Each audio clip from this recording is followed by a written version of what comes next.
7 years ಅಂತ ನಾವು ಹೇಳ್ತೀವಿ ಇವತ್ತು, ಕಂಪ್ಲೀಷನ್ ಆಫ್ 7 ಇಯರ್ಸ್ ಅಂತ.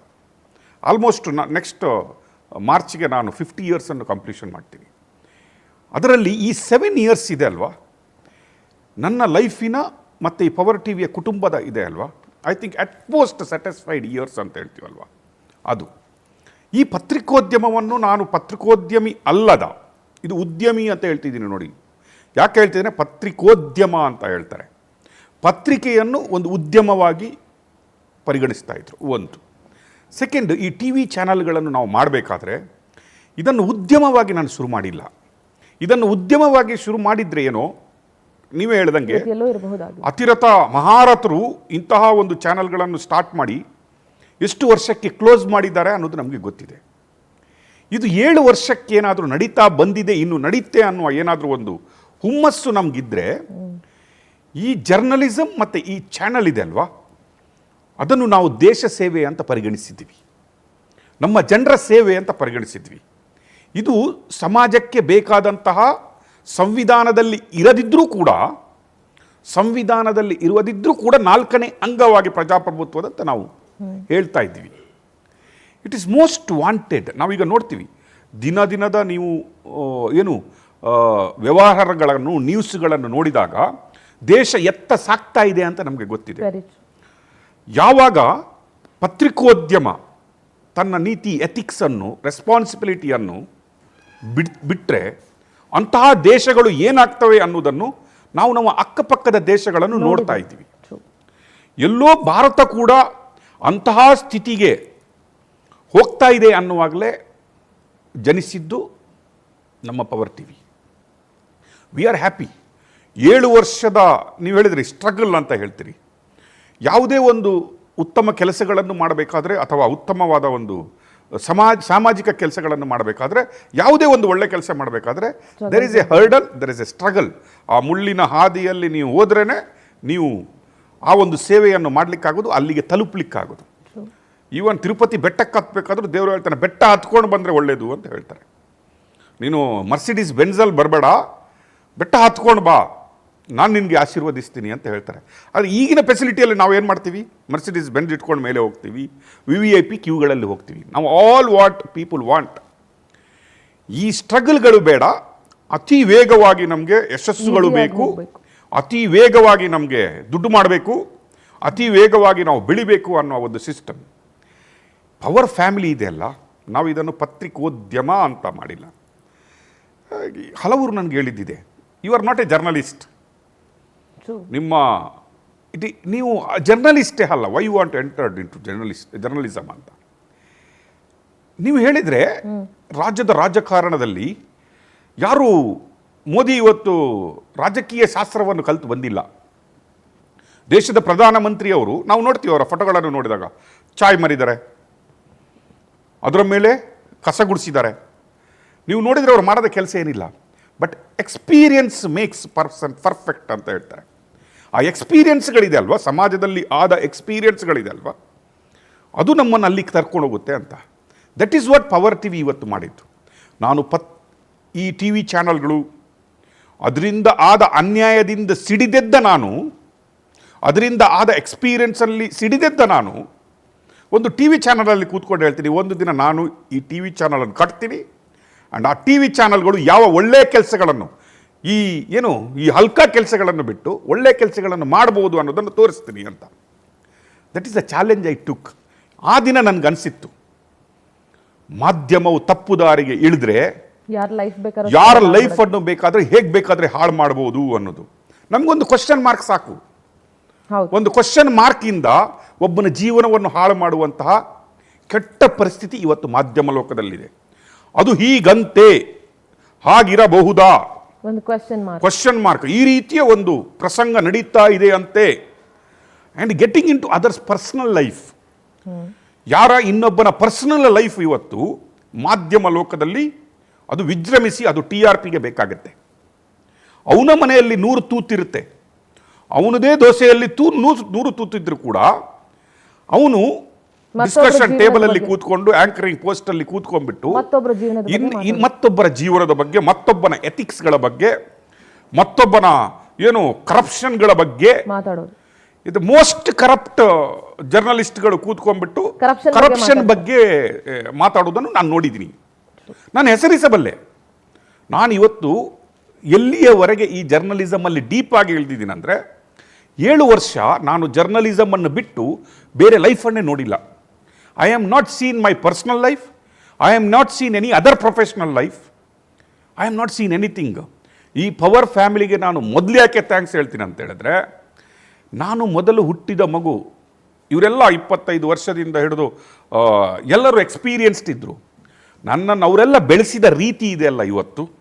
ಈ ಸ್ಥಿತಿಯಲ್ಲಿ ನಾನು ಕೂತ್ಕೊಂಡ್ಬಿಟ್ಟು ನನಗೆ ಬ್ರೇಕಿಂಗ್ ಲೈನ್ ಏನು ಅಂತ ಗೊತ್ತಿರಲಿಲ್ಲ, ಇನ್ಪುಟ್ ಅಂದರೆ ಏನಂತ ಗೊತ್ತಿರಲಿಲ್ಲ, ರಿಪೋರ್ಟ್ಸ್ಗಳು ಯಾವ ರೀತಿಯಾಗಿ ರಿಪೋರ್ಟ್ಸ್ ಕಳಿಸ್ಕೊಡ್ತಾರೆ ಅಂತ ಗೊತ್ತಿರಲಿಲ್ಲ. ಇವತ್ತು ನಾನು ಇಲ್ಲಿ ಕೂತ್ಕೊಂಡು ನಿಮ್ಮ ಹತ್ರ ಈ ಕಾನ್ಫಿಡೆಂಟಲ್ಲಿ ಮಾತಾಡ್ತೀನಿ ಅಂತ ಹೇಳಿದ್ರೆ, that goes all credits to this power family. ಆಗು ಹೋಗುಗಳಲ್ಲಿ 7 ಬೀಳುಗಳಲ್ಲಿ, ನೀವು ಹೇಳಿದ್ರಿ 7 ಅಂದರೆ 7 ಬೀಳುಗಳಂತ.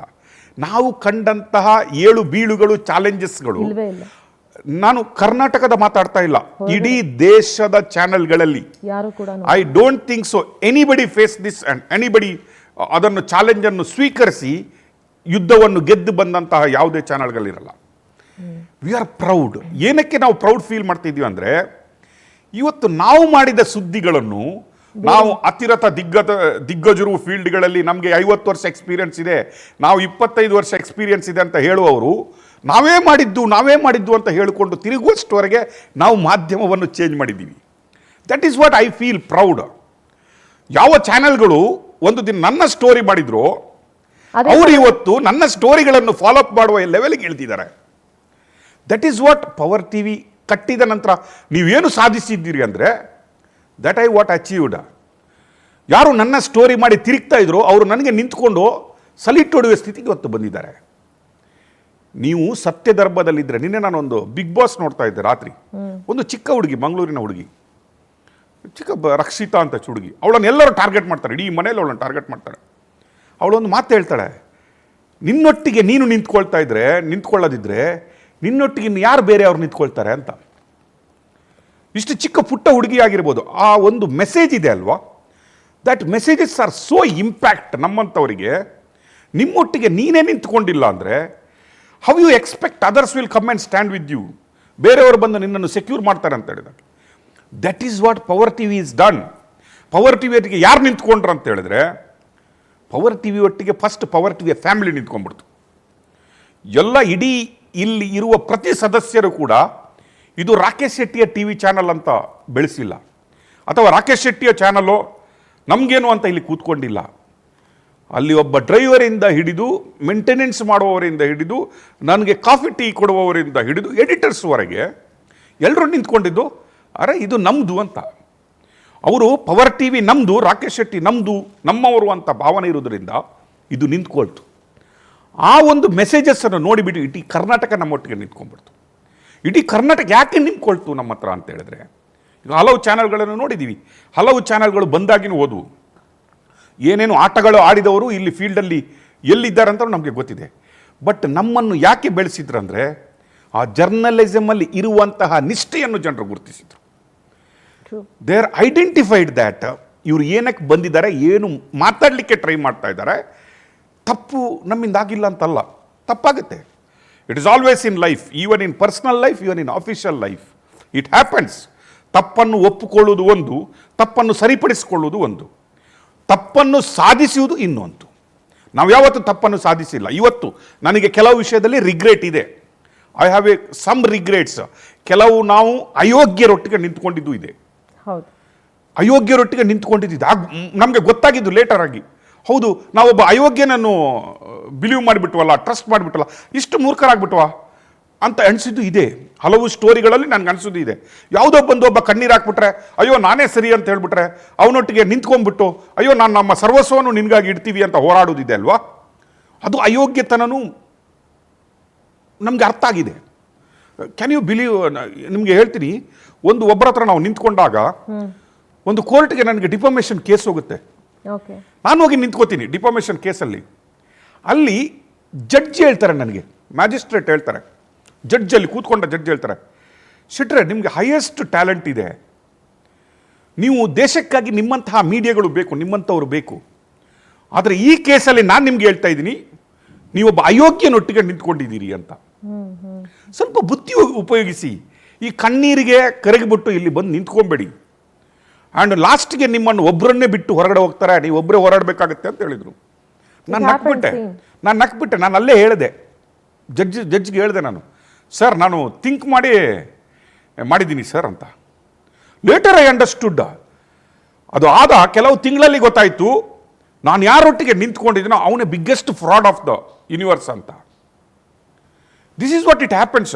ಕೆಲವೊಮ್ಮೆ ನಾವು ಬರ್ತೀವಿ, ನಾವು ಯಾಮಾರೋದಿಲ್ಲ ಅಂತಲ್ಲ, ಯಾಮಾರೋದು. ಆದರೆ 7 ವರ್ಷದಲ್ಲಿ ನಾವು ಮಾಡಿದಂಥ ಚಾಲೆಂಜಸ್ ಇದೆ ಅಲ್ವಾ. ನೀವು ದೊಡ್ಡ ದೊಡ್ಡ ಟಿ ವಿಗಳನ್ನು ನೋಡ್ತೀವಿ, ನಾನು ಹೆಸರು ಹೇಳಲಿಕ್ಕೆ ಇಷ್ಟಪಡಲ್ಲ. ನಾವು ನೇಷನ್, ದೇಶ ಕೇಳಬೇಕು, ದೇಶಕ್ಕೆ ಮೊದಲು ಅಂತ ಹೇಳುವವರಿದ್ದಾರೆ. ಬಟ್ ನಾವು ಆ್ಯಕ್ಟಲ್ಲಿ ಮಾಡಿ ತೋರಿಸಿದ್ವಿ. ವಾಟ್ ವಿ ಪ್ರೂವ್ಡ್ ಇದೆ ಅಲ್ವಾ, what one journalist and journalism ಮತ್ತು ಆ ಒಂದು ಜರ್ನಲಿಸಮ್ ಫ್ಯಾಮಿಲಿ ಸೇರಿಕೊಂಡು ಯುದ್ಧಕ್ಕೆ ನಿಂತರೆ ಎಂಥ ಅತಿರಥ ದಿಗ್ಗಜರು ಕೂಡ ಆ ಸಂವಿಧಾನಕ್ಕೆ ತಲೆಬಾಗಬೇಕು, ಆ ನ್ಯಾಯಾಂಗಕ್ಕೆ ತಲೆಬಾಗಬೇಕು ಅನ್ನೋ ಬಾಗಿಸಿದ್ವಿ ನಾವು. ನಾನೇ ನ್ಯಾಯಾಂಗ, ನಾನೇ ಸಂವಿಧಾನ, ನಾವು ಮಾಡಿದ್ದೇ ಆಟ, ನಮ್ಗಿಂತ ದೊಡ್ಡವರು ಯಾರೂ ಇಲ್ಲ ಅಂತ ಹೇಳಿದವರು ನಾವು ಎಡೆಮುರಿ ಕಟ್ಟಿ ಅದೇ ನ್ಯಾಯಾಲಯದ ಮುಂದೆ ತಲೆಬಾಗಿಸಿದ್ವಿ, ಅದೇ ಸಂವಿಧಾನದ ಮುಂದೆ ಕೈಕಟ್ಟಿ ನಿಂತ್ಕೊಳ್ಳುವಂಗೆ ಮಾಡಿದ್ವಿ. That is the power of journalism.